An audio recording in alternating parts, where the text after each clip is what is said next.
কোনো উদ্ভিদ উৎপন্ন হয় না,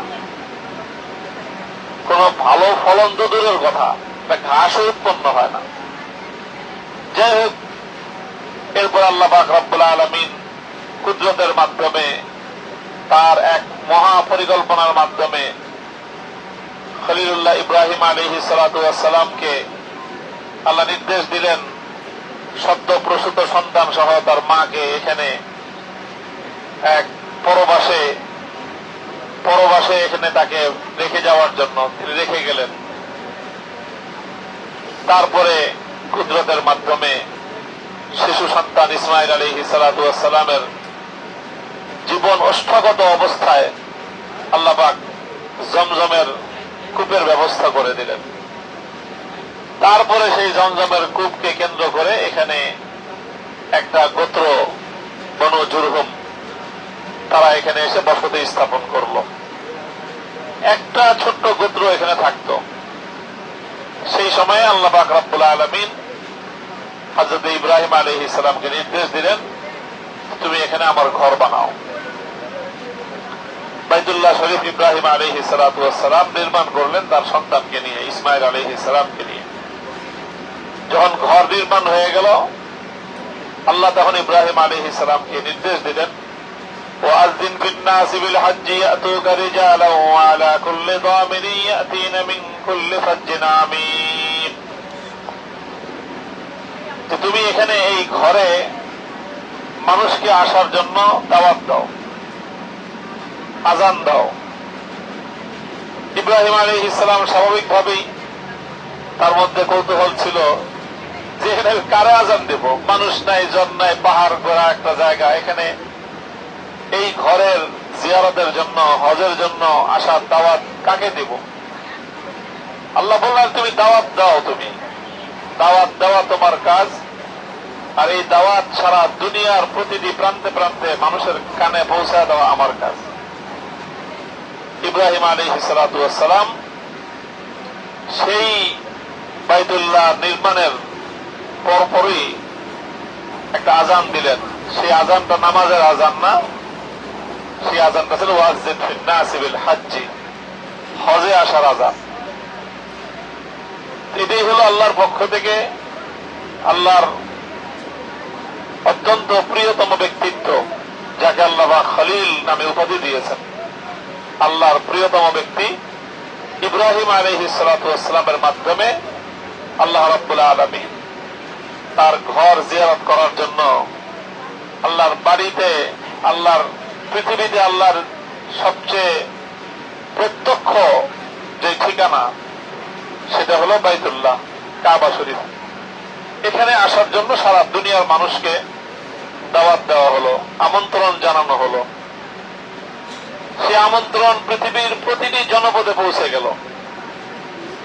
এরপরে আল্লাহ পাক রব্বুল আলামিন এই সারা দুনিয়ার মানুষের মধ্য থেকে বাছাই করে অল্প কিছু মানুষকে এখানে আনলেন। এখানে যে আমরা এসেছি, এটা একটা প্রথম কথা হলো বিনা দাওয়াতে আসি নাই। আল্লাহ আমাদেরকে দাওয়াত দিয়ে ইব্রাহিম আলাইহিস সালামের মাধ্যমে দাওয়াত পত্র আমাদের কাছে পৌঁছে দিয়ে তারপরে আমাদেরকে আল্লাহ পাক এখানে আসার ব্যবস্থা করেছেন। সে আসার ব্যবস্থাটাও খুব সীমিত সংখ্যক মানুষ, 700 কোটি মানুষের মধ্যে 20 লাখ মানুষ এখানে আসছি আমরা। 700 কোটি মানুষের মধ্য থেকে 20 লক্ষ মানুষ সারা পৃথিবী থেকে ছাঁটাই করে, বাছাই করে থেকে আল্লাহ এখানে আসার মতো ব্যবস্থা করেছেন। তো 700 কোটি জনসংখ্যার মধ্যে 20 লক্ষ মানুষের পার্সেন্টেজ কত হয়? 0.3%, 0.3। খুবই অল্প সংখ্যক মানুষ। তো এখানে এই জন্য যারা হাজি হজ করতে আসেন তাদেরকে এখানে বলা হয় জুয়ুফুর রহমান। জুয়ুফুর রহমান এই সব জায়গায় রাষ্ট্রীয়ভাবে হাজি সাহেবদেরকে তারা খেতাব করে, সম্বোধন করে জুয়ুফুর রহমান বলে, যে আল্লাহর মেহমান। আল্লাহর মেহমান বলে কিন্তু আমরা এখানে সম্বোধিত, আমাদের এখানে ম্যানেজমেন্ট, আমাদের জন্য যা কিছু আয়োজন, এই সবটাই আমাদের একটা পরিচয়ের উপর যে আমরা হলাম আল্লাহর মেহমান। আমি জানি না যে এই অনুভূতিটা আমাদের মধ্যে ঠিক আমাদের মধ্যে কতটুকু হওয়া দরকার এবং সেই অনুভূতি আমাদের মধ্যে আছে কিনা, যে আমরা এই মাটিতে এসেছি, এই জমিনে আমরা এসেছি, এখানে কোন অবাঞ্ছিত মানুষ হিসেবে তো আমরা এখানে আসি নাই, উপেক্ষিত মানুষ হিসেবে আমরা এখানে আসি নাই, আমরা এখানে এসেছি সম্মানিত আমন্ত্রিত মেহমান হিসেবে। বলবেন কে, কোন অথরিটি তোমাকে মেহমান বানাইলো? এখানে তো একরকম মেহমান আছে, সৌদি আরবের রাজকীয় মেহমান, যাদেরকে বলা হয় আদ-দাইফুল মালিকি। সৌদি রাজবংশ প্রতি বছর দুনিয়া থেকে কিছু মানুষকে বাছাই করা, তাদেরকে বিভিন্ন সময়ে আমন্ত্রণ জানায় রাজকীয় মেহমান হিসেবে, তারা কিছু ভিআইপি ফ্যাসিলিটি পায়, সেইভাবে তারা হজ করে। তো যারা সৌদি সরকারের আমন্ত্রণে আসে তারা কিন্তু খুব প্রাউড ফিল করে যে আমি সৌদি সরকারের মেহমান হিসেবে এখানে হজ করতেছি। আমি জানি না যে সৌদি সরকারের আমন্ত্রণে মেহমান হয়ে হজ করার মধ্যে সম্মান বেশি, না স্বয়ং আল্লাহর আমন্ত্রণে মেহমান হয়ে, আল্লাহর মেহমান হয়ে হজ করার মধ্যে সম্মান, কোনটার মধ্যে বেশি মনে হয় আপনাদের? আল্লাহর কসম খেয়ে বলি, আমার এই কথার মধ্যে কোন ধরনের ভনিতা নাই। এটা কোন, আমি কি বলে এটাকে শুধুমাত্র কথা বলার কথা তা বলতেছি না, এটা আক্ষরিক অর্থেই যে হাজী সাহেবান তারা আল্লাহর আমন্ত্রিত, দাওয়াতকৃত, সম্মানিত মেহমান তারা। তো ভাই, কোন বড় অথরিটি, কোন বড় সম্মানিত ব্যক্তি যখন কাউকে আমন্ত্রণ জানায়, তাকে দাওয়াত দেয়, তো এটা তার জন্য অনেক বড় একটা সম্মান, অনেক বড় একটা মর্যাদা। এই যে এখনই তো যাদেরকে সৌদি বাদশাহ আমন্ত্রণ জানায় আনতেছে, শুধুমাত্র বাদশার আমন্ত্রণে আসার কারণে তারা নিজেদেরকে আলাদা এক্সট্রা একটা সম্মানিত অনুভব করতেছে। তো বাদশার আমন্ত্রণে আসলে তুমি যদি নিজেকে সম্মানিত অনুভব করো, তো আমি তো বাদশার বাদশাহ, রাজাদিরাজ, মহান আল্লাহর আমন্ত্রণে এসেছি, তা আমি কেন নিজেকে সম্মানিত অনুভব করব না? যে ব্যক্তি, দেখেন এটা একটা খুব গুরুত্বপূর্ণ একটা কথা, ইসলামের আল্লাহ নবীর খুব গুরুত্বপূর্ণ একটা আদর্শের কথা হলো এই যে আল্লাহ রাব্বুল আলামিন যাকে সম্মান দিলেন, আল্লাহর সম্মান পাওয়ার পর যদি কেউ নিজেকে সম্মানিত মনে না করে, আল্লাহ নবী বলেছেন ও আমার উম্মত হওয়ার যোগ্য না। ভয়াবহ জিনিস কিন্তু এটা, যে আল্লাহ যাকে ধনাঢ্যতা দিয়েছেন কোরআনের এলেমের মাধ্যমে, সে যদি নিজেকে গৌরবান্বিত মনে না করে, আল্লাহ নবী বলছেন ফালাইসা মিন্না, সে আমার উম্মত না।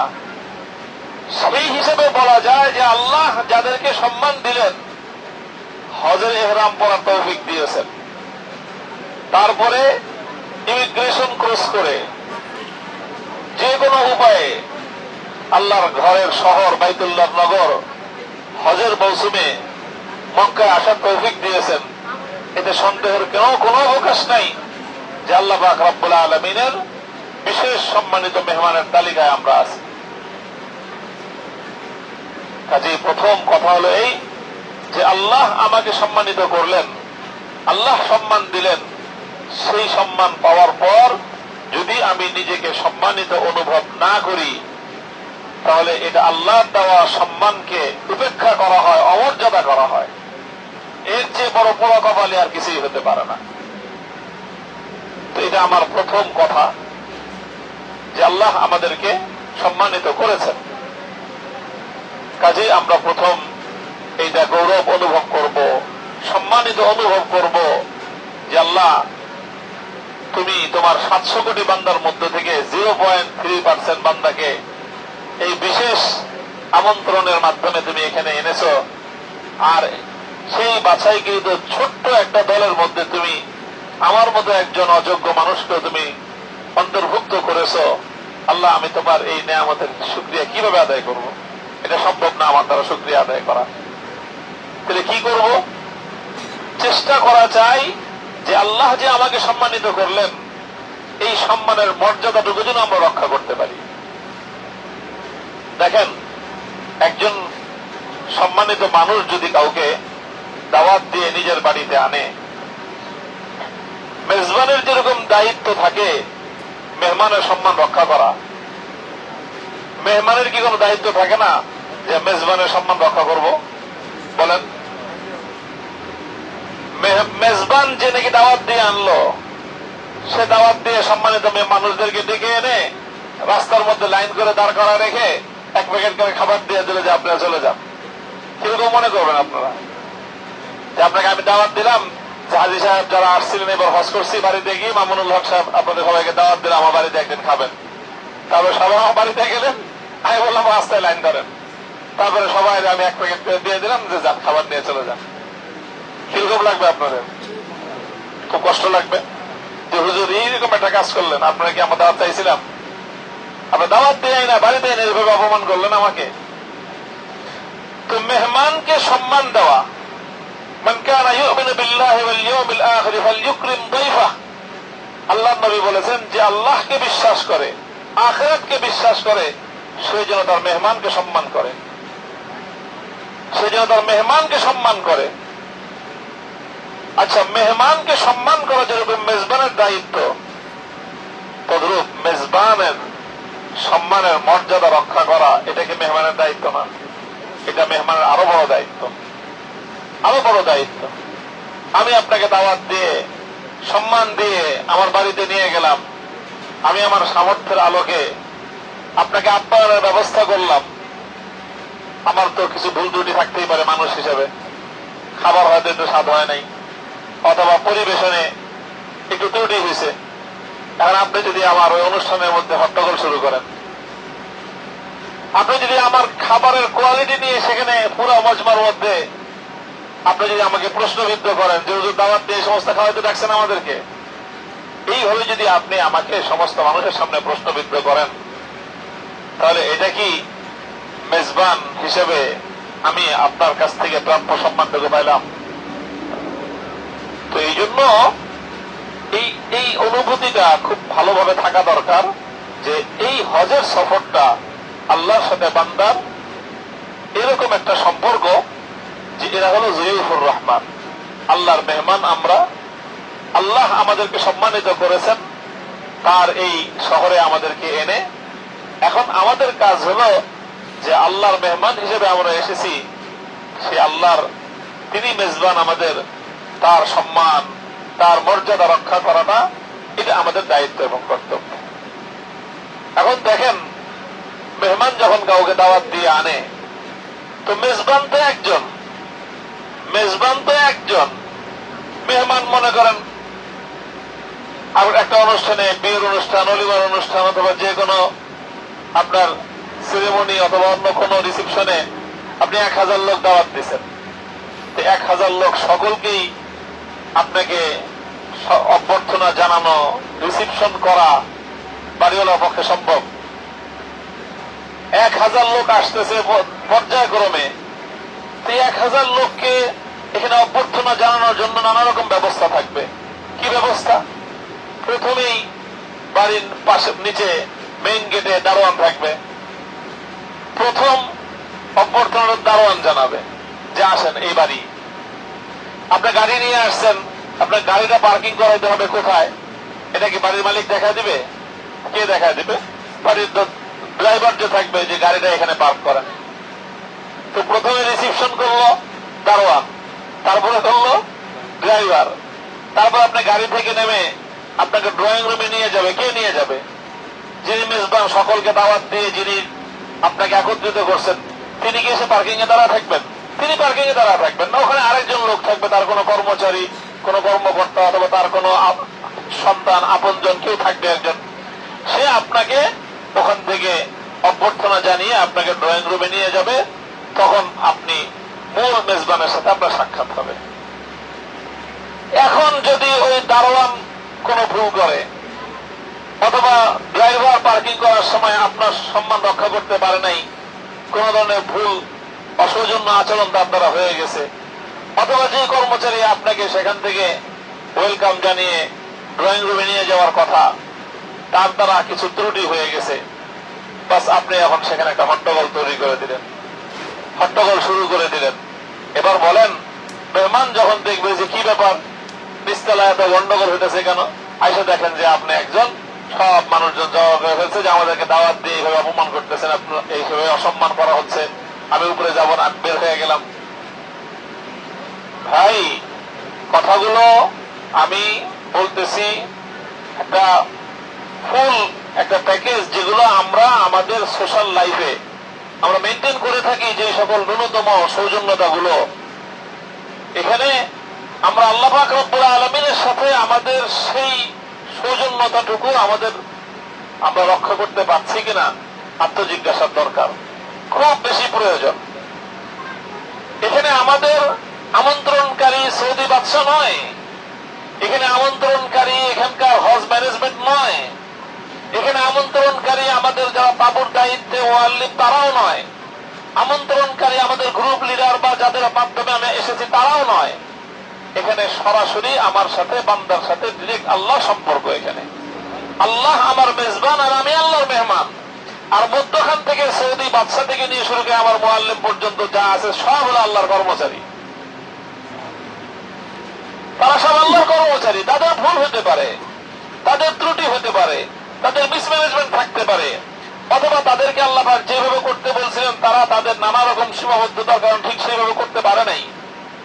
এখন আমি যদি আল্লাহর মেহমান হয়ে এসে আল্লাহর সাথে আমার কি কানেকশন হবে, এখানে কি ডিলিং হবে, কি আল্লাহর সাথে আমার কথোপকথন হবে, সেটা বাদ দিয়ে যদি আমি আল্লাহর কর্মচারীদের সাথে এগুলো নিয়ে আমি বেশি মাথা ঘামাই, তাহলে আসলে আল্লাহর সাথে আমার যে ডিলটা হওয়ার কথা সেখানে আমি লস করে ফেলবো, সেখানে আমি লস করে ফেলবো। প্রথম কথা হলো এই, নাহনু দুয়ুফুর রহমান, আমরা এখানে আল্লাহ পাক রব্বুল আলামিনের মেহমান হিসাবে এসেছি।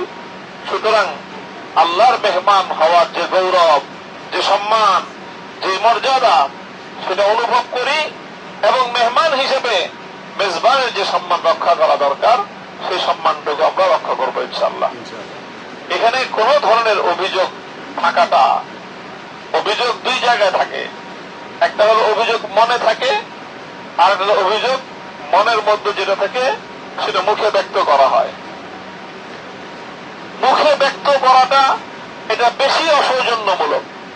মনের মধ্যে অভিযোগ রাখা এটাও ইসলামে কোরআন সুন্নাহর আলোকে এটাও নিষিদ্ধ একটা কাজ, নিষিদ্ধ কাজ। কোন অভিযোগ রাখা যাবে না, কোন অভিযোগ রাখার দরকার নাই। এখানে বিশাল আয়োজন, এই আয়োজনের মধ্যে অনেক ত্রুটি আছে, বিচ্যুতি আছে। আমি এখানে ত্রুটি আর বিচ্যুতি গুলো দেখতে আসি নাই, এগুলো গণনা করতে আসি নাই, আর এগুলো নোট করার আমার দরকার নাই। আমি এখানে আসছি অন্য একটা উদ্দেশ্যে। সেই উদ্দেশ্য হলো যে আমাকে আল্লাহ পাক রব্বুল আলামিন এক মহান সত্তা, গ্রেট রিসিপশনের মাধ্যমে তিনি আমাকে এখানে এনেছেন।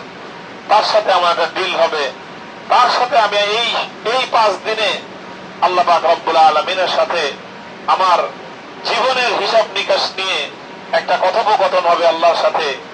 সেই জায়গাটায় যেন আমি সম্পূর্ণ সফলভাবে আল্লাহর কাছ থেকে আমি আমার ডিলটা সম্পন্ন করে, চুক্তিটা সম্পন্ন করে আমি যেন সফল একটা ফলাফল নিয়ে যেন আমি বাড়িতে ফিরতে পারি, সেটাই হবে আমার এখানে প্রধান লক্ষ্য এবং উদ্দেশ্য।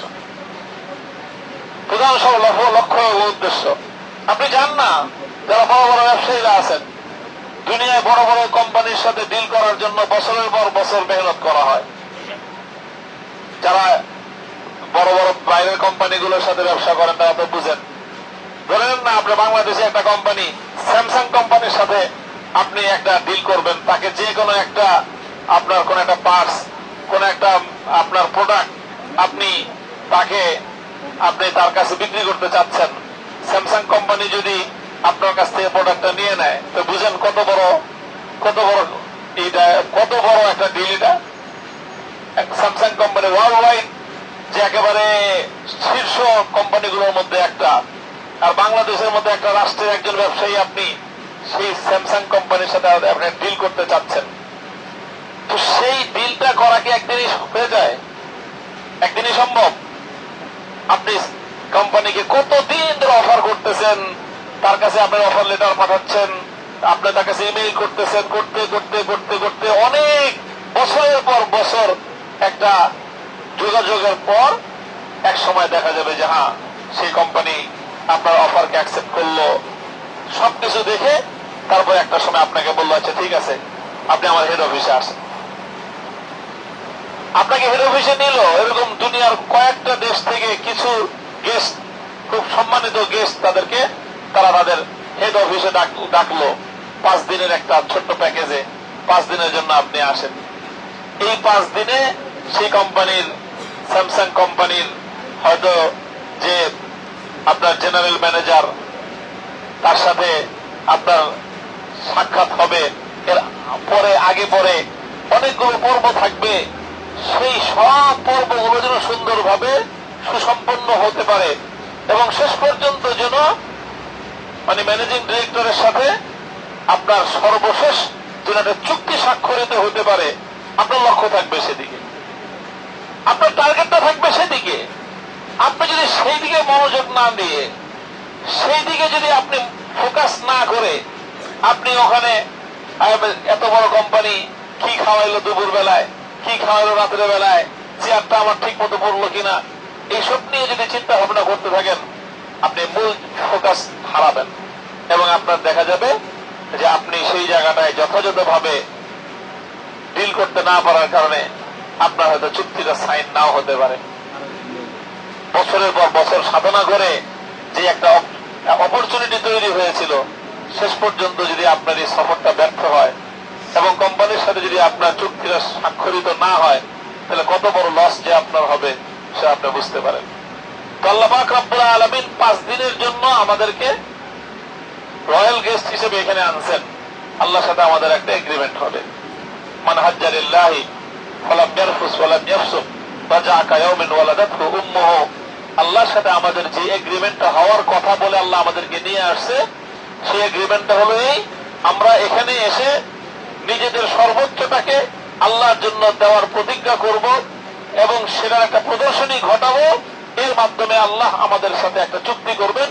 সেই চুক্তিটা হলো আমাদের অতীতের যাবতীয় সকল গুনাহ খাতাকে মাফ করে দিয়ে আমাদেরকে একেবারে নতুন করে আর একটা ফাইল হালখাতা করার মতো আল্লাহ একটা ব্যবস্থা করে দিবেন। আমার অতীতের সমস্ত লোন, যত ঋণ খেলাপি হয়েছে আমার 60 বছরের জীবনে, সমস্ত লোন, সমস্ত ঋণ আল্লাহ মওকুফ ঘোষণা করে দিবেন। তো আমার সামনে অনেক বড় একটা অপরচুনিটি আছে আমার কাছে। এটা হচ্ছে এই যে আজকে এখানে থাকতেছি, একটা ওয়েটিং রুমে আছি, আমরা এখন একটা ওয়েটিং এ আছি আজকে মিনায়। আজ রাত পার হওয়ার পর আগামীকালকে আমাদের প্রধান ম্যানেজিং ডিরেক্টরের সাথে আরাফার ময়দানে সরাসরি আল্লাহর সাথে একটা ডিল হবে আমাদের। তারপরে সেখান থেকে আল্লাহ পাক রব্বুল আলামিন আমাদেরকে আগামী রাত্রে, আজ রাতের পরের রাত্রে মুজদালিফায় ডিনারের ব্যবস্থা করবেন। তারপরে মুজদালিফায় ডিনার করার পরে আল্লাহ পাক রব্বুল আলামিন 10 তারিখে সকালবেলায় আমাদেরকে আল্লাহর এই শহর আমাদেরকে ঘুরতে দেখাবেন যে চলেন মিনায় আনবেন, মিনা থেকে বাইতুল্লাহ নেবেন, বাইতুল্লাহ নিয়ে ওখানে একটা ব্যবস্থা হবে, সাফা মারওয়ায় যাব, এরপরে কোরবানির গোশত খাওয়ার আপ্যায়ন করবেন। এইরকম একটা প্যাকেজ হবে 5 দিনের মধ্যে। এই সময়ে আমাদের অন্য কোনো দিনের যেন ফোকাস না হয়। আমি এর আগে আলোচনা করেছি। সর্বশেষ আমি আপনাদেরকে 2টা বিষয় বলবো। 1 নম্বর হলো যে এই যে ব্যবস্থাপনা, এই ব্যবস্থাপনার ক্ষেত্রে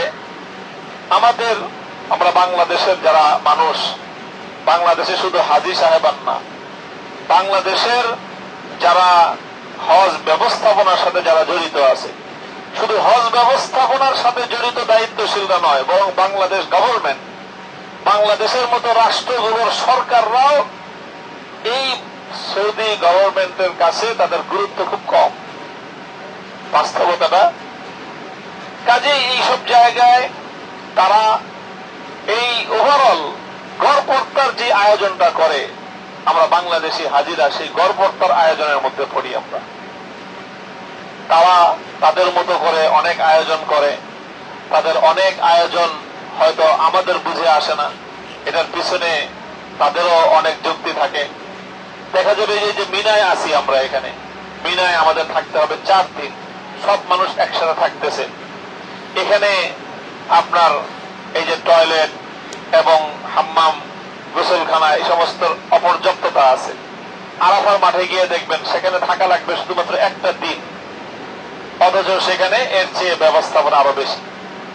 মুজদালিফায় যাবেন, সেখানে আধাটা রাত থাকতে হবে, সেখানে ব্যবস্থাপনা এর চেয়ে বেশি। কিন্তু মিনায় ব্যবস্থাপনা একটু কম, কোথাও একটু বেশি আছে, কোথাও একটু কম আছে। কার কপালে কি ভাগ্যে পড়বে এটা একটা লটারির মতো। এই অনেক বছর পর আমার মনে পড়ে, আমি সেই 2005 সালে যখন হজ করেছিলাম প্রথম, তখন এই মিনার এলাকায় আমি তাবু পেয়েছিলাম। আবার আজকে 2026 সালে এসে মিনার এরিয়ায় তাবু পেলাম। আর মাঝখানে 20 বছরে আমি কমপক্ষে 10 নম্বর হজ করেছি, সব সময় তাবু থাকতো মুজদালিফার এরিয়ায়। আপনারা এটা বুঝতেছেন না মনে হয়, যারা নতুন হজে আসছেন, যে মিনার এরিয়া আর মুজদালিফার এরিয়ার মধ্যে পার্থক্যটা কি, এ খবরই নেই আপনার কাছে। মিনার এরিয়া মানে হলো বিশাল একটা এলাকা আছে, যদি আপনারা আশেপাশে ঘুরেন তখন দেখবেন লেখা থাকে বিদায়াতু মিনা ও নিহায়াতু মিনা, যে মানে এই পর্যন্ত মিনার ইন অথবা মুজদালিফার আপনার এখান থেকে কি শুরু, এটা লেখা আছে। তো মিনার এরিয়াটা যতটুকু, তো 20 লক্ষ মানুষের তো এরকম তাবুর ব্যবস্থা করতে হয়েছে। এখন 20 লক্ষ মানুষের এইরকম তাবুর আয়োজন মিনার এলাকার মধ্যে এখন আর সম্পূর্ণ করা সম্ভব না। তখন সরকার কি করেছে, মিনার এলাকা থেকে এটাকে এক্সটেনশন করে একেবারে মুজদালিফারও বিশাল অঞ্চল পর্যন্ত এটা নিয়ে গেছে, এটাকে মিনার মধ্যে তার অন্তর্ভুক্ত করে নিয়েছে। আচ্ছা বলেন, মিনা আর মুজদালিফা এটা তো আল্লাহ রাসূল সাল্লাল্লাহু আলাইহি ওয়াসাল্লাম নির্ধারণ করে দিয়ে গেছেন যে এতটুকু হলো মিনা, এরপর থেকে হলো কি মুজদালিফা, এরপরে হলো আরাফা। 3টা এলাকা ধাপে ধাপে একসাথে, প্রথম মিনা, তারপরে মুজদালিফা, তারপরে আরাফা। এলাকাটা হলো এমন, যেখানে গিয়ে মিনা শেষ সেখান থেকে মুজদালিফা শুরু, এবং মুজদালিফা গিয়ে যেখানে শেষ সেখান থেকে আরাফা শুরু। আপনাকে আরাফার ময়দানে আরাফার ওকুফ করতে হবে, মুজদালিফার ময়দানে আপনাকে মুজদালিফার ওকুফ করতে হবে, মিনার ময়দানে এসে আপনাকে মিনার অবস্থানটা করতে হবে। এখন আরাফা আর মুজদালিফায় তো কোনো সমস্যা নেই, কারণ আরাফায় থাকতে হয় 1টা দিন শুধু, কাজে ওখানে সবাইকে ঘুমাইতে দেওয়ার ব্যবস্থা প্রয়োজন নাই। ওখানে মোটামুটি তাবু করে রাখছে, দিনের বেলায় সবাই থেকে আবার চলে আসে। মুজদালিফায় তো কয়েক ঘন্টা থাকতে হয়, কাজে ওখানে এরকম তাবুর কোনো ব্যবস্থা নাই। মুজদালিফায় তো কোনো তাবুই নেই। আরাফায় তো কিছু তাবু দেয় সবাইকে, সারাদিন থাকতে হয়, যেহেতু মুজদালিফায় কোনো তাবু নাই, কাজে মুজদালিফায় জায়গার অভাব হয় না, আরাফায় জায়গার অভাব নাই। জায়গার অভাবটা কোথায়? মিনায়। এখন মিনায় জায়গার অভাব সংকুলন করতে না পেরে সরকারি ভাবে তারা ডিসিশন নিয়ে, তারা আয়োজকদের পক্ষ থেকে মিনাকে এক্সটেন্ড করে মুজদালিফার দীর্ঘ এলাকা পর্যন্ত তারা মিনা হিসেবে ঘোষণা দিয়ে দিছে। আর এই ঘোষণাটা শরীয়তে এলাও, ইসলাম এলাও করে, কিন্তু এলাও করলে ওরে ভাই, আল্লাহ নবীর যুগে যতটুকু মসজিদ ছিল সেই মসজিদে নববী আর পরে মসজিদ যতটুকু এক্সটেন্ড হয়েছে, 2টা সম্মান কি এক সমান? ভিন্ন একটা ফিলিংস আসে যে নবীর যুগের মসজিদ এতটুকু ছিল, এরপরে এটাকে বাড়ানো হয়েছে, এরপরে এটাকে বাড়ানো হয়েছে। কাজে মিনা এক্সটেন্ড করে মুজদালিফায় যেই তাবুগুলো পড়েছে, তাদের তুলনায় আমাদেরকে যে আল্লাহ পাক রব্বুল আলামিন প্রকৃত মিনার, সেই আদি মিনার এলাকার মধ্যে যে আল্লাহ আমাদের তাবুকে রেখেছেন, এটা যে কত বড় একটা প্রাপ্তি। যদি এটা মানে বিনিময় দিয়ে নিতে হইতো, যে কত টাকা দিলে মিনার মধ্যে দিয়ে রাখবেন আর কত টাকা হইলে মিনার বাইরে ফেলাবেন, তাহলে যারা বিষয়টার মাহাত্ম্য বুঝে তারা কয়েক লক্ষ টাকা দিয়েও মিনার এলাকায় তাবু নেওয়ার চেষ্টা করত। হয়তো আমরা এটা গুরুত্বটাই বুঝি না, এই জন্য আমাদের কাছে এটার কোনো তারতম্য নাই। এই জন্য আমরা দেখি শুধু যে হোটেলের 5 স্টার হোটেল না 3 স্টার হোটেল। আর ভাই 5 স্টার হোক আর 3 স্টার হোক, যদি আপনি মসজিদে হারামের সাথে একটা হোটেল পান, মসজিদে হারামের সাথে হোটেল থেকে নামলেই আপনি হারামের নামাজ ধরতে পারেন। আর তার চেয়ে অনেক 7 স্টার হোটেল পাইলেন আপনি 10 মাইল দূরে, আপনি বলেন হজের মৌসুমে আপনি কোনটাকে প্রেফার করবেন? আমার ভাই বলবেন ভাই আমার 3 স্টার 5 স্টার কোনোটারই দরকার নাই, আমার একটু ঘুমানোর ব্যবস্থা করো, আমি থাকবো আর হারামে এসে নামাজ পড়বো। কারণ আমি তো আসছি এখানে আরাম করতে না, আমার 5 স্টার 7 স্টার হোটেলে থাকার জন্য দুনিয়া অনেক জায়গা আছে। আমি তো এবার সফরে এসেছি আল্লাহর ঘরে মসজিদে হারামে একটু সময় কাটাবো, সেই জন্য। তো ঠিক যেরকম মসজিদে হারামের কাছাকাছি নিম্নমানের হোটেলও দূরবর্তী 10 মাইল দূরের 7 স্টার 5 স্টার হোটেলের চেয়েও অনেক উন্নত আমাদের কাছে বিবেচিত হয়। ঠিক তদ্রুপ মিনার, অরিজিনাল মিনার এলাকার মধ্যে তাঁবু পাওয়াটা, এটা এর বাইরে মুজদালিফা এলাকায় তাঁবু পাওয়ার চেয়েও এটা ঠিক তার চেয়েও বেশি বেশি মূল্যবান। কিন্তু এই মূল্যবান জিনিসটা এটা চেষ্টা করে পাওয়া যায় না। ওটা ওই লটারিতে যার যে, আমি তো বললাম 2005 সালে আমি মিনায় ছিলাম, আর এরপরে আমি আর কখনো মিনায়, অরিজিনাল মিনায় আমরা তাঁবু পাইছি আমার মনে পড়ে না। এই আবার 2026 সালে 20 বছর পরে এসে আবার মিনার এলাকায় তাঁবু পেলাম। তো এটা যারা হজ ব্যবস্থাপনা করেছেন আমাদের মুআল্লিম, তাদের কোনো ক্রেডিট না যে তারা খুব তদবির করে এখানে ফেলাইছে। বিষয়টা তদবিরেরও না, ক্রেডিটেরও না, এটা হলো কিসের বিষয়? তকদিরের বিষয়। এটা তদবিরের বিষয় না, এটা কিসের বিষয়? তকদিরের বিষয়। আল্লাহ আমাদেরকে এই সৌভাগ্য দান করেছেন। তো এই যে সৌভাগ্যটা আমরা পেলাম, এটা আল্লাহর দান, এটা শুকরিয়া আদায় করি। আল্লাহুম্মা লাকাল হামদ ওয়া লাকাশ শুকর। হ্যাঁ, কিছু সমস্যা আছে, সমস্যাগুলোকে মেনে নিই।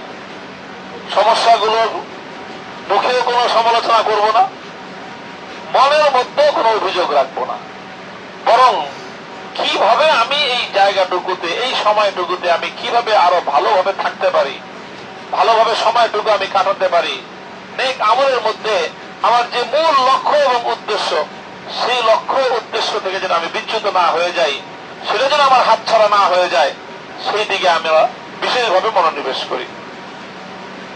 এই হলো আমার মূল কথা এখন আপনাদের কাছে। কারণ কোন ধরনের মানে অভিযোগ করা, মুখে অভিযোগ করা, এটা যেরকম ইসলামী শরীয়তে নিষেধ, মনে মনে খারাপ ধারণা পোষণ করা এটাও নিষেধ। কাজেই কারো ব্যাপারে না, সরকারের ব্যাপারে, রাষ্ট্রের ব্যাপারে, এখানকার ম্যানেজমেন্টের ব্যাপারে, এখানকার অফিসের ব্যাপারে, বা আমাদের যারা ম্যানেজমেন্টের দায়িত্বে আছে তাদের কারো ব্যাপারেই কোন কটু কথা না বলা এবং কুধারণা মনের মধ্যে পোষণ না করা, এই দুইটা থেকে যদি আমি নিজেকে মুক্ত রাখতে পারি, আলটিমেটলি লাভটা আমার হবে, আমার হজটা ফ্রেশ থাকবে, আমার হজটা খুব নিষ্কলুষ থাকবে। হ্যাঁ, আমার যদি সমস্যার কিছু সমাধান, কিছু ব্যবস্থাপনা আমি নিজে কোনোভাবে করতে পারি, একটু খেয়াল করা যে কোন সময়টায় বাথরুমে ভিড় হয়, চাপ হয়, আমি ওই সময় এড়ায় যে সময়টায় আপনার মানুষজন কম থাকে, তখন আমি এই 2-3 দিনে একটা রুটিন যদি সেইভাবে করে নেই, রাতে যখন সবাই গভীর ঘুমে থাকবে, রাত 3টার সময়, রাত 2টার সময় আমি টয়লেট করব, এরকম যদি একটু একটু মানে আয়োজন করে নেওয়া যায়, নিজেরা সেটা করে নিতে পারলে ভালো হবে ইনশাআল্লাহ। আল্লাহ আমাদেরকে তৌফিক দান করেন। আর আমরা যেহেতু বিনায় আছি, এখানে কিছু নেক আমল আমাদের বেশি হওয়া দরকার। নেক আমলের মধ্যে আমি পরামর্শ দিব যে যখন আমরা এখানে বসে থাকতেছি, কোরআনের তেলাওয়াত যারা করতে পারি, এখন তো আলহামদুলিল্লাহ আমাদের মানে সবার হাতে অ্যাপস আছে, মোবাইল আছে, সেখানেই কোরআনের অ্যাপস থাকে, সেই অ্যাপস দেখে দেখে আমরা কোরআন তেলাওয়াত করতে পারি, কিছু ওয়াজায়েফ জিকির আজকার করতে পারি। এই সময়গুলো হলো আপনার আগামীকালকে থেকে এমনিতেই তাকবীরে তাশরীকের আমল শুরু হবে, আইয়ামে তাশরীক, এগুলো যেখানে বেশি বেশি আল্লাহু আকবার বলতে হয়। মূলত জিলহজের প্রথম 10 দিনেই, প্রথম থেকেই, জিলহজ মাসের প্রথম তারিখ থেকেই বেশি বেশি তাকবীর, আল্লাহু আকবার, আল্লাহু আকবার, লা ইলাহা ইল্লাল্লাহু আল্লাহু আকবার ওয়ালিল্লাহিল হামদ। এই তাকবীর আল্লাহর বড়ত্বের ঘোষণা, এটা বেশি বেশি বলা উচিত। মাঝে মাঝেই বলবেন, কখনো কখনো একটু জোরে বলবেন। আপনার জোরে বলা শুনে আরো 10 জন জোরে বলবে। হযরত আব্দুল্লাহ ইবনে ওমর রাদিয়াল্লাহু তাআলা আনহু সম্পর্কে তিনি নিজেই বর্ণনা করেন যে আমি মাঝে মাঝে এরকম যেখানেই মানুষের জনসমাগম দেখতাম মক্কা মদিনার, তো সেখানে গিয়ে আল্লাহু আকবারের তাকবীর বলতাম। তো ওনাকে দেখে সমস্ত পুরা মজমা এরকম তাকবীর তাশরিক বলে উঠতো। আর ফাতারতাজ্জু বিনা তাকবীরান, পুরা মিনার মধ্যেই এই তাকবীরের একটা ধ্বনি প্রতিধ্বনিত হতে থাকতো। কিরকম একটা সুন্দর পরিবেশ হতো। এখন আমাদের এই আইয়াম গুলোতে, এই সময়গুলোতে মাঝে মাঝে একটু জোরে তাকবীর বলা উচিত। আর একজন যখন জোরে তাকবীর বলবে, তারটা শুনে আশপাশ থেকে আরো কয়েকজন কণ্ঠে কণ্ঠ মিলিয়ে আমরাও একসাথে তাকবীর বলে উঠবো, যেন আমাদের এই তাবু থেকে মাঝে মাঝে তাকবীরের গুঞ্জন ওঠে, মাঝে মাঝে তাকবীরটা যেন গুঞ্জরিত হয়। এটা হলো আরেকটা বিশেষ আমল। 3 নম্বর আমল আমি আপনাদেরকে যেটা বলবো সেটা হলো যে কিছু নফল নামাজ তো আছে যেটা রাসূল সাল্লাল্লাহু আলাইহি ওয়াসাল্লাম নিয়মিত পড়তেন। আমরা অনেক সময় ব্যস্ততার কারণে বা গাফলতির কারণে সেই নফল আমলগুলো করা হয় না, শুধু ফরজ আমলগুলো কোন রকম করি। সেই নফল নামাজগুলো আমাদের এখানে পড়তে চেষ্টা করা উচিত। মাগরিবের পরে 6 রাকাত আওয়াবিনের নামাজ, এশার পরে শেষ রাত্রে তাহাজ্জুদের নামাজ, তারপরে সকালবেলা ইশরাক এবং চাশতের নামাজ, দুপুর বেলায় জাওয়ালের নামাজ। এই নফল আমলগুলো আমাদের করা উচিত। এই সময়গুলো এটাকে আমরা একটা সুযোগ হিসেবে সদ্ব্যবহার করি। নফল নামাজের মধ্যে খুব গুরুত্বপূর্ণ একটা নফল নামাজ আছে, সালাতুত তাসবিহ যেটাকে বলা হয়। রাসূল আকরাম সাল্লাল্লাহু আলাইহি ওয়াসাল্লাম ওনার চাচা হযরত আব্বাস রাদিয়াল্লাহু তাআলাকে বলেছিলেন যে চাচা, এই সালাতুত তাসবিহটা খুব গুরুত্বপূর্ণ একটা আমল। আপনি অন্তত পারলে প্রতিদিন একবার পড়বেন, না পারলে প্রতি সপ্তাহে একবার পড়েন, না পারলে মাসে একদিন পড়েন, মাসে না পারলে বছরে একদিন পড়েন। সারা বছরে যদি না পারেন তো জিন্দেগি যেন এরকম না যায় জীবনেও পড়লেন না। এই আমল থেকে আপনার জীবনটা যেন বঞ্চিত না হয়। তো এই জন্য আমরা সালাতুত তাসবিহটা পড়তে পারি এক এক রাকাতে 75 বার করে, সুবহানাল্লাহি ওয়া আলহামদুলিল্লাহ ওয়া লা ইলাহা ইল্লাল্লাহু আল্লাহু আকবার। এই তাসবিহ এক এক রাকাত নামাজে 75 বার করে পড়তে হয়, 4 রাকাত নামাজে 300 বার হয়। সালাতুত তাসবিহ এটা আমরা অনেকেই এই আমল আছে যারা এই তাসবিহটা পড়ার অভ্যাস নাই, এই সময়টা 1-2 বার সালাতুত তাসবিহটা পড়তে পারি। সালাতুত তাসবিহে 4 রাকাত নামাজ পড়তে সময় লেগে যাবে আপনার আলটিমেটলি প্রায় 15-20 মিনিট লাগবে, মিনিমাম আধা ঘন্টাও লাগতে পারে কারো কারো। সালাতুত তাসবিহ দাঁড়ায় প্রথমে সূরা ফাতিহা শুরু করার আগে 10 বার, সূরা ফাতিহার পরে 15 বার, রুকুতে গিয়ে 10 বার, রুকু থেকে উঠে 10 বার, সিজদায় গিয়ে 10 বার, সিজদা থেকে উঠে বসে 10 বার, আবার সিজদায় গিয়ে 10 বার। আবার সিজদা থেকে 2 রকম করা যায়, দ্বিতীয় সিজদা থেকে উঠে বসা যায়, বসে 10 বার পড়া যায়। যদি দ্বিতীয় সিজদা থেকে উঠে বসে 10 বার পড়ে দাঁড়ান, তাহলে আর দাঁড়ায় প্রথমবার 25 বার নয়, বরং 15 বার পড়তে হবে। দাঁড়ায় 15 বার, এরপরে রুকুতে 10 বার হলো 25 বার, রুকু থেকে উঠে 10 বার হলো 35 বার, সিজদায় গিয়ে 10 বার হলো 45 বার, সিজদা থেকে উঠে 10 বার হলো 55 বার, আবার সিজদায় গিয়ে উঠে 10 বার, সিজদায় গিয়ে 10 বার 65 বার, সিজদা থেকে উঠে বসে 10 বার 75 বার হলো। 75 বার পরে আবার দাঁড়ায় যাবে। এইভাবে প্রত্যেক রাকাতে দাঁড়ায় 15 বার, সূরা ফাতিহা পড়ার পর বা সূরা পড়ার পর কিরাত পড়ার পরে 15 বার, তারপরে রুকুতে 10 বার, রুকু থেকে উঠে 10 বার, সিজদায় গিয়ে 10 বার, সিজদা থেকে উঠে 10 বার, আবার সিজদায় গিয়ে 10 বার, আবার সিজদা থেকে উঠে বসে 10 বার।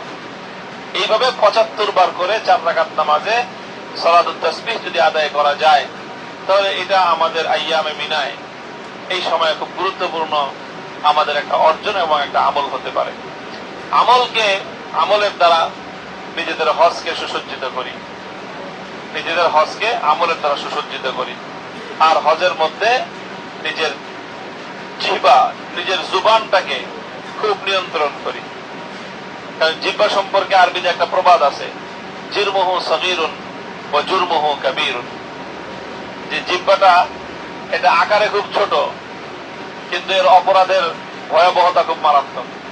এত ছোট অঙ্গ দিয়ে এত ভয়াবহ অপরাধ করা যায়, অর্থাৎ এত ছোট অস্ত্র দিয়ে এত বেশি ঘায়েল করা যায়। পৃথিবীতে মানুষের জিহ্বার মতো এরকম মারণাস্ত্র আর নাই। একটা ছোট্ট জিহ্বা দিয়ে যেই পরিমাণ মানুষকে আপনি কি করতে পারবেন, আঘাত করতে পারবেন, যেই পরিমাণ মানুষকে আপনি ঘায়েল করতে পারবেন, এত ছোট অঙ্গ দিয়ে এত বেশি মানুষকে ঘায়েল করা, পৃথিবীতে এই জুবানের চেয়ে এত ভারী মারণাস্ত্র আর কোনটা নেই। এক কথা দিয়ে দুনিয়ার 700 কোটি মানুষের মধ্যে আপনি আগুন ধরায় দিতে পারেন, ছোট্ট একটা কথা, জিহ্বার একটা কথা দিয়ে। এই জন্য রাসূল সাল্লাল্লাহু আলাইহি ওয়াসাল্লাম এই জিহ্বার ব্যাপারে উম্মতকে খুব বেশি সতর্ক করেছেন। বলছে যে কুফা আলাইকা আলসিনাতাক, কুফা আলাইকুম আলসিনাতাকুম, নিজের জিহ্বাটা ধরে বলছেন এই জিহ্বাটাকে নিয়ন্ত্রণ করবা। সাহাবায়ে কেরাম বললেন যে ইয়া রাসূলুল্লাহ, এই ওয়া ইন্না লামুআখাযুনা বিমা নাতাকাল্লাম, এই জিহ্বাটাকে আপনি এত নিয়ন্ত্রণ করতে বলতেছেন কেন? কত কথাই তো আমরা বলি কত সময়, এই সব কথার কি আল্লাহ হিসাব নেবে? রাসূল সাল্লাল্লাহু আলাইহি ওয়াসাল্লাম বললেন, ওয়াল ইয়াকুব্বুন নাসা ফিন নারি আলা মানাখিরিহিম ইল্লা হাসাইদু আলসিনাতিহিম, যে দেখো দুনিয়াতে দুনিয়ার অধিকাংশ মানুষ যারা জাহান্নামে যাবে, অধিকাংশ মানুষ যারা জাহান্নামে যাবে তারা তাদের এই জিহ্বার দোষের কারণেই যাবে। অর্থাৎ মানুষের কথা মানুষকে বেশিরভাগ জাহান্নামে নেবে। এটা আমার কথা নয়, এটা সহিহ হাদিসের কথা, বুখারী শরীফের হাদিস। অধিকাংশ মানুষের জাহান্নামে যাওয়ার কারণ হবে কি? মানুষের কথা। কাজেই কথা খুব সংযত রাখবো, যত কথা কম বলা যায়। কথা কম বলা গেলে লাভ বেশি। কথা যা বলতে হয় আল্লাহর সাথে বলি, জিকির করি, তেলাওয়াত করি, তাসবিহ আদায় করি, তাকবীর পড়ি। আল্লাহ পাক রব্বুল আলামিন আমাদের সকলকে কবুল করেন, তৌফিক দান করেন। আর যদি কারো বিশেষ কোনো সময় কোনো কিছু জানার প্রয়োজন হয়, বোঝার প্রয়োজন হয়, তাহলে তো আমি আসি এখানে ইনশাআল্লাহ কথা